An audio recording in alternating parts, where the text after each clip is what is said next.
She was born into polygamy. Her family followed the teachings of Joseph Smith, including plural marriage. Like many young girls, she had been promised to a man who was her father's age. But she ran away. She chose hell over a life of polygamy. That girl was me. I was lost, alone, desolate. Then Jesus Christ found me and rescued me. In His love, I found real freedom. He is a shield to all who will take refuge in Him. This is why I can look back and ask, polygamy? What love is this?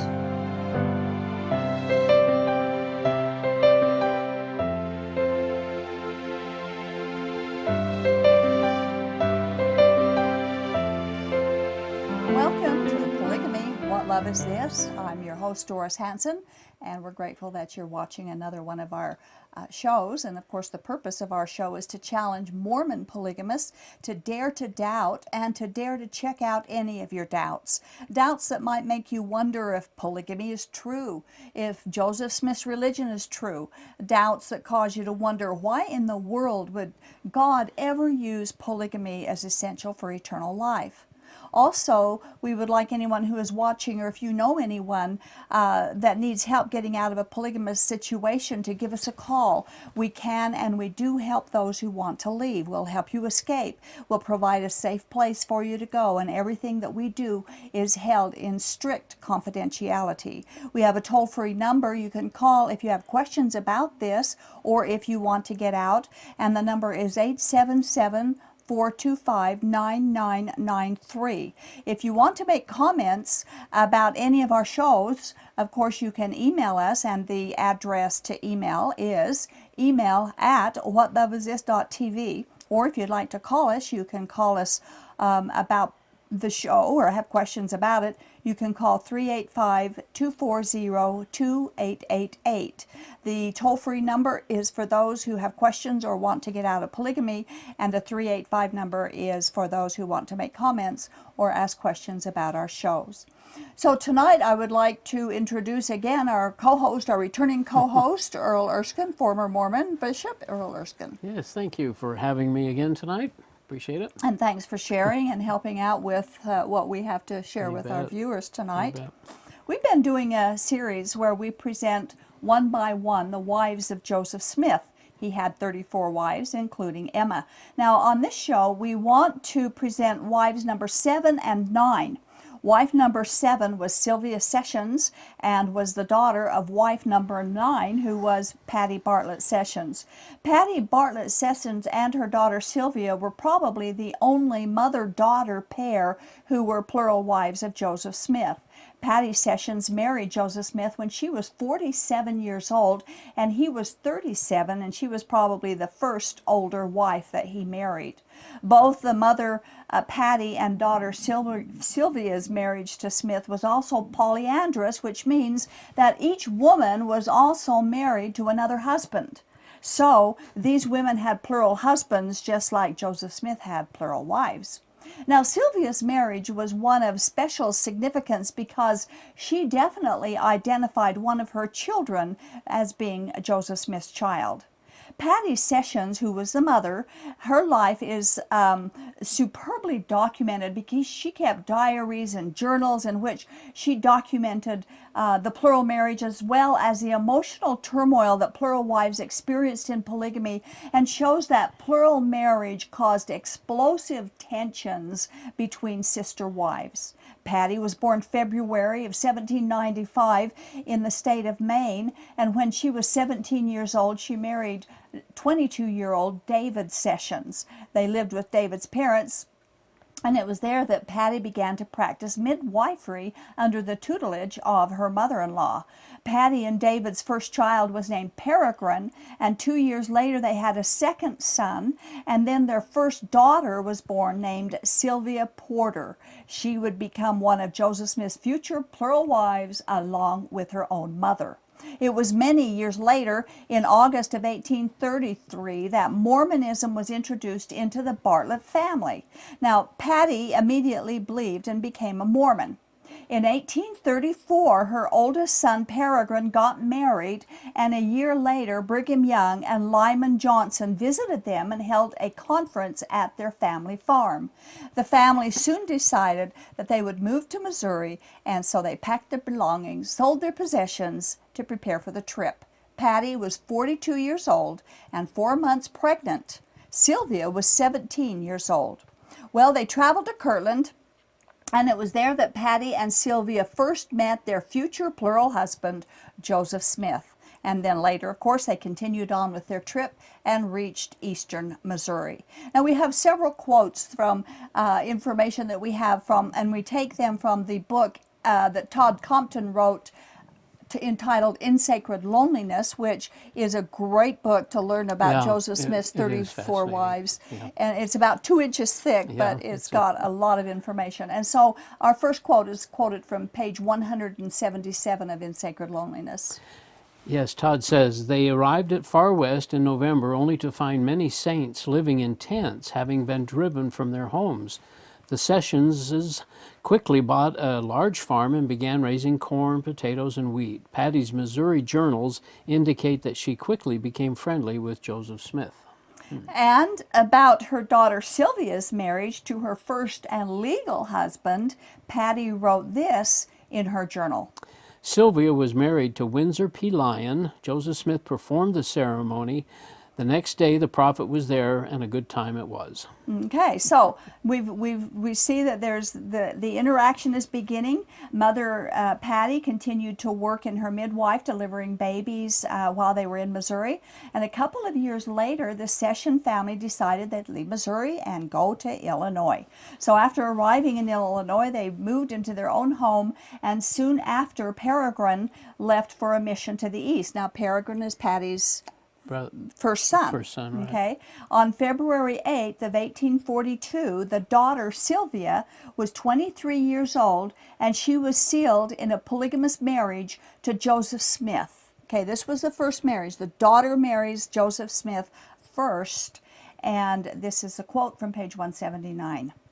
She was sealed to Joseph Smith. Virtually nothing is known about the internal dynamics of this polyandrous marriage, except that she later claimed that her daughter Josephine was a product of it. Nothing is known of Windsor's, her legal husband's, reaction to the marriage. He might have known about it and permitted it. It is certain that at the time of Smith's marriage to Sylvia, Windsor was a faithful Latter-day Saint who would have accepted Smith as a prophet.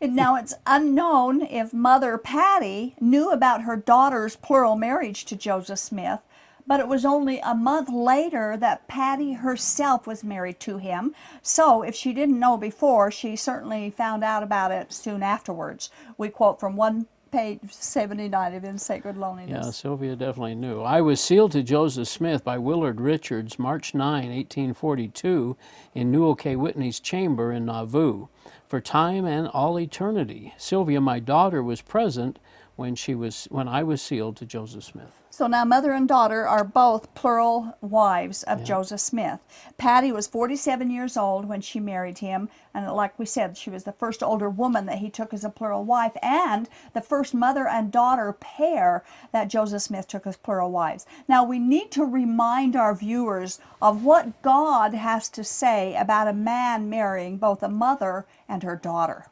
Yeah, in Leviticus 18:17 we read, "Do not have sexual relations with both a woman and her daughter. That is wickedness."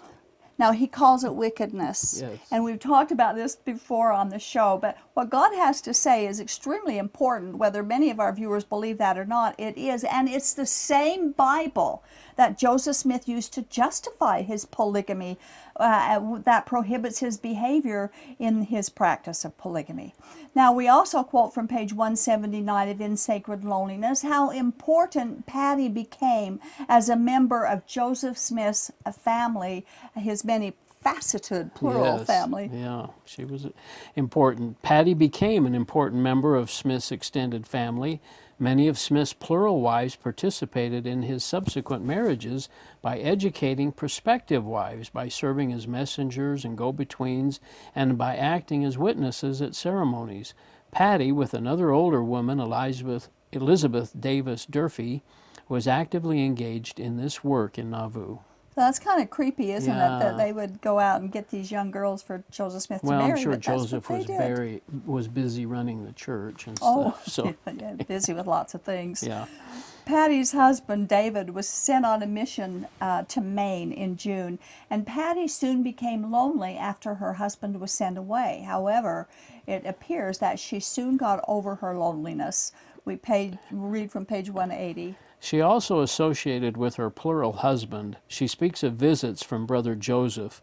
She visited Joseph's mother, Lucy Mack Smith, and received frequent visits from her.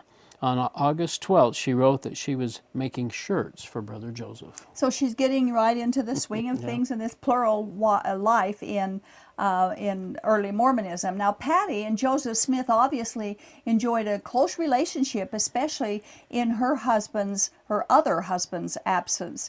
In addition to social activities, some of Joseph Smith's wives helped him gain additional plural wives, as we talked before, and we read from page 179. Sometimes Joseph Smith would ask his wives to shelter other wives, and in the fall or winter of 1843, when the Partridge sisters were forced to leave the Smith home, Emily Partridge came to live with Sylvia and Windsor for some months. And of course, Emily Partridge, and we will be talking about that marriage later on as we go through Joseph Smith's wives, but she became a wife and was a plural wife of Joseph Smith. Now, it's sad to read these stories knowing that Joseph Smith was using his secret plural wives to recruit more secret plural wives for himself. One day, Joseph Smith made an interesting visit to Sylvia, Patty's daughter, and we quote from page 183. Yes, one of Smith's visits to Sylvia is documented by William Clayton on September 18. Joseph and I rode out to borrow money, drank wine at Sister Lyon's. Okay, now this is interesting, Yes, isn't it? it Sounds is. like they were having a pretty good time. There's no indication why the money was borrowed, it doesn't say, but this, among other historical accounts, show that Joseph Smith was not faithful in abiding by his own word of wisdom. Sylvia had given birth to 3 children, but all 3 of them had died. In fact, Sylvia was 8 months pregnant with her 4th child when her 3rd child died. This 4th child was named Josephine, and later Sylvia identified her as the daughter of Joseph Smith. Josephine later made an affidavit regarding her mother's claim that she was the daughter of Joseph Smith, and we read that from page 183.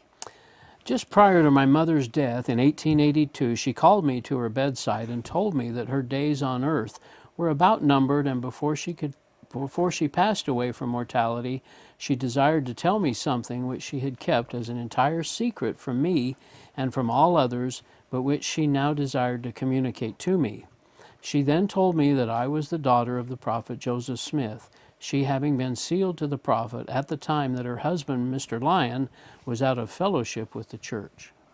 This, of course, is more evidence that Joseph Smith did have sexual relations with his wives, including the wives that had other legal husbands. On June 27, 1844, Joseph Smith was killed when a mob stormed the jail and shot him.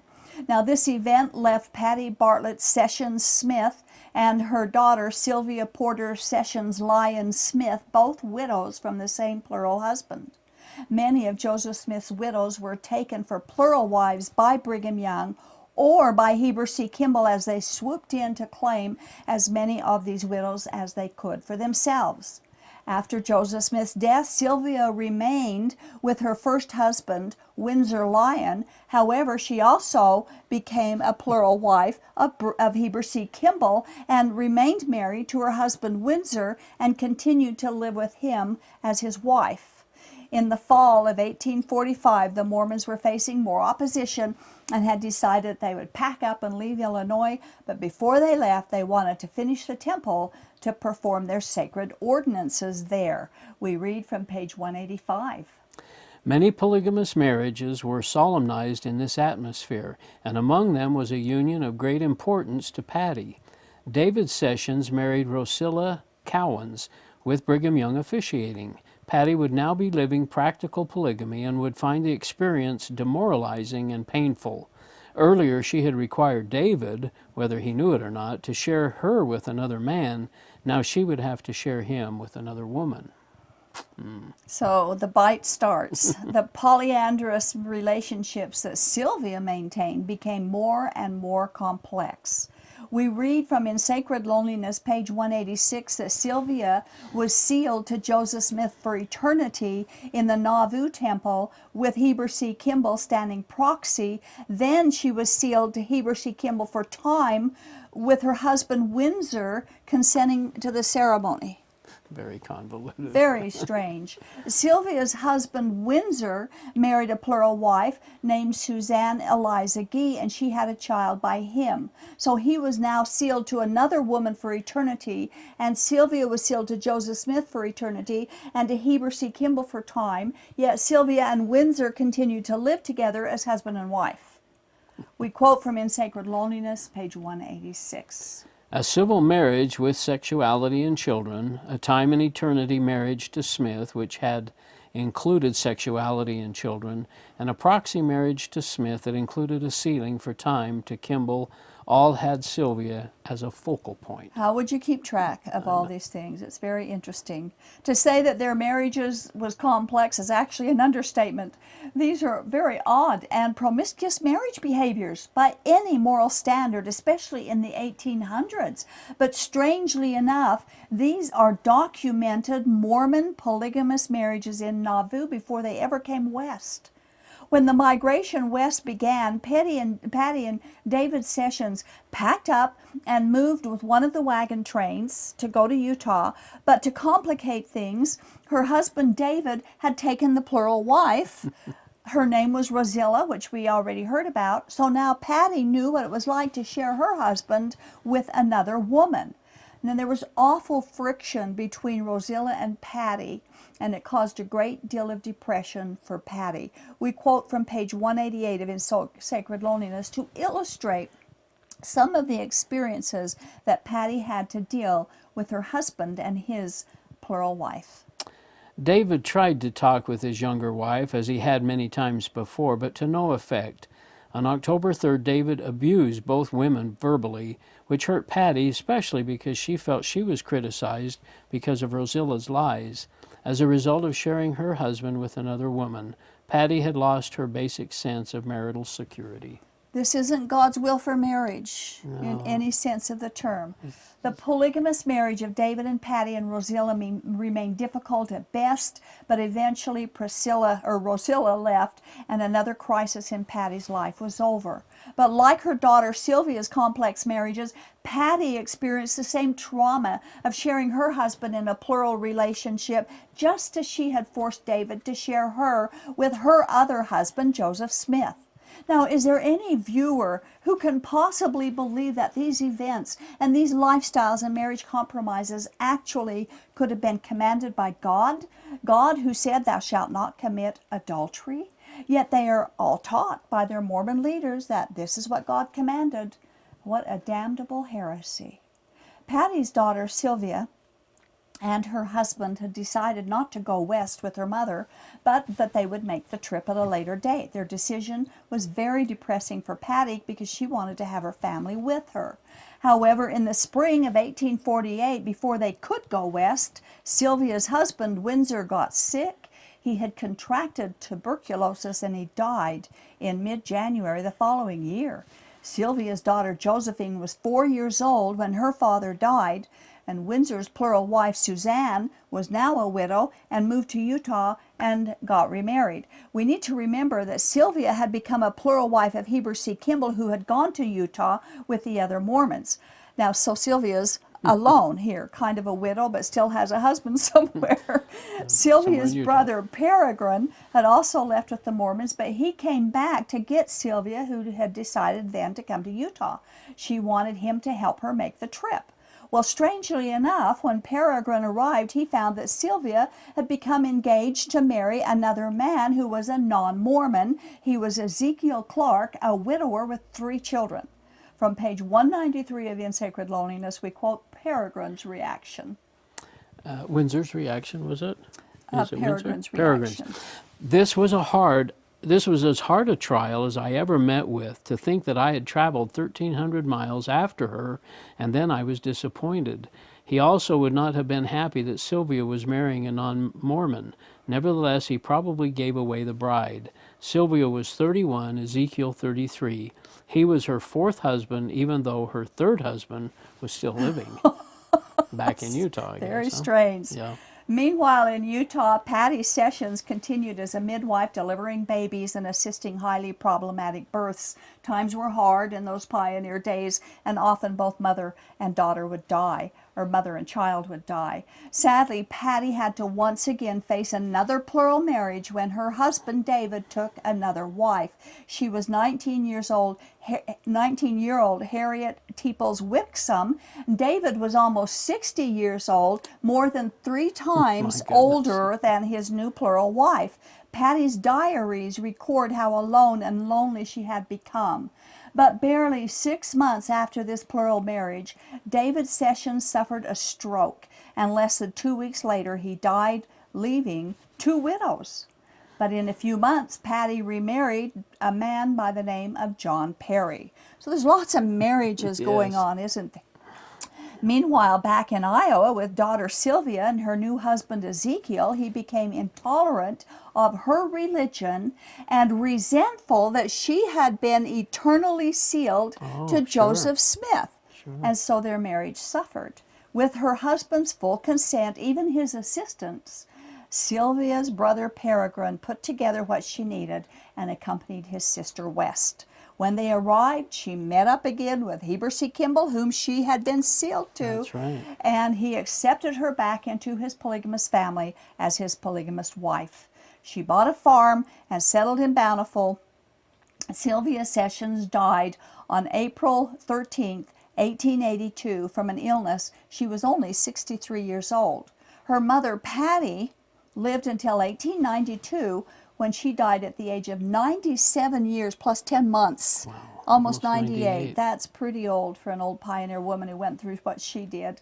These women suffered hard as early Mormon pioneer females, but the worst of it was the sharing of their spouses that was forced upon them and their husbands. Both mother and daughter was in a polygamous marriage to Joseph Smith at the same time, then later shared plural wives with their other husbands.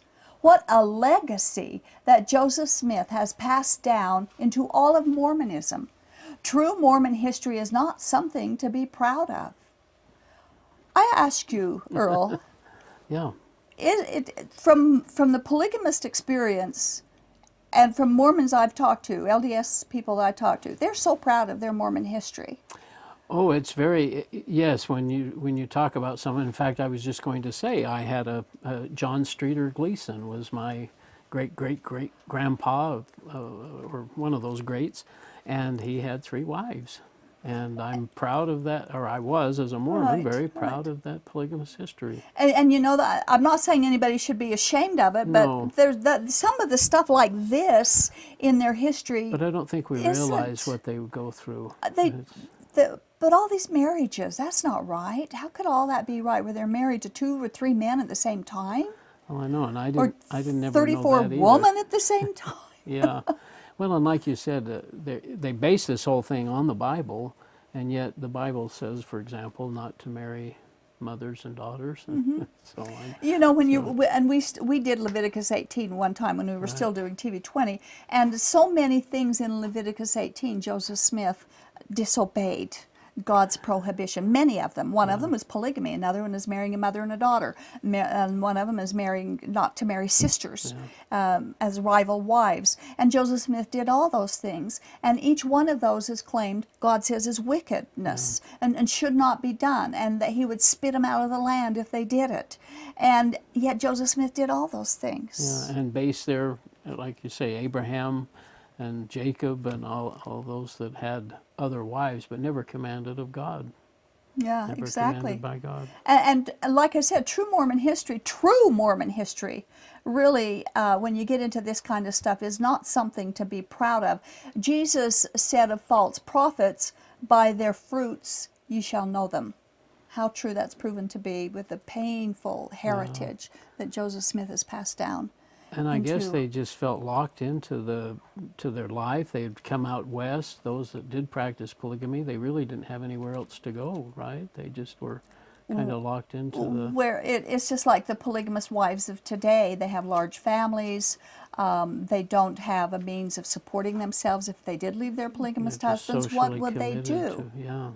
And on top of that, they, in those times, just like today, have been taught polygamy is commanded by God. You have to live polygamy in order to go to heaven, and God will be angry with you if you don't. Now, the young girls coming up, they're indoctrinated certainly on a weekly, daily basis into this, but they must see the trauma and the jealousy and the other problems of having sister wives and some of the things that go on. Do they just become so indoctrinated eventually they're... A lot of fear, a lot of guilt, a lot of pressure. God will get you. This kind of, this hateful God that they You'll go come to up hell, with. like you've said. You become a son of perdition, actually, which is you become a devil. Yeah. And so there's a lot of fear in it. And then we see Escaping Polygamy, that documentary, a few weeks ago, where the young ones get out because they don't want to go through what they've seen their mothers go through. And do the mothers sometimes also think, I don't want my daughter to go through this, I don't I've see been that through? as often as we'd like to, but there Yeah, are you would some. think that would happen, You wouldn't would, yeah, you would. My mother wanted her daughters to become polygamist wives, and she pushed and pushed and pushed us, and yet I know she lived a miserable life, so why Isn't would that she interesting want that her children to be as miserable as she was?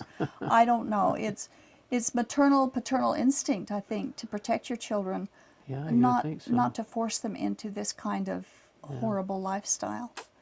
But that's the story of Joseph Smith and his first mother and daughter pair. Now, Flora Woodworth may have married a mother-daughter pair there, but there's not enough documentation to be certain for that. So we will catch you next time, Earl. Yes. Thanks again for Yes, sharing my your time pleasure. with us. Was Joseph Smith just a mere man who made mistakes? After all, no one is perfect, and God uses people that aren't perfect, and the prophets in the Bible certainly weren't perfect either. Well, Joseph Smith did not merely make mistakes. A mistake is adding 3 and 3 and getting 5. A mistake is making a right turn instead of a left turn.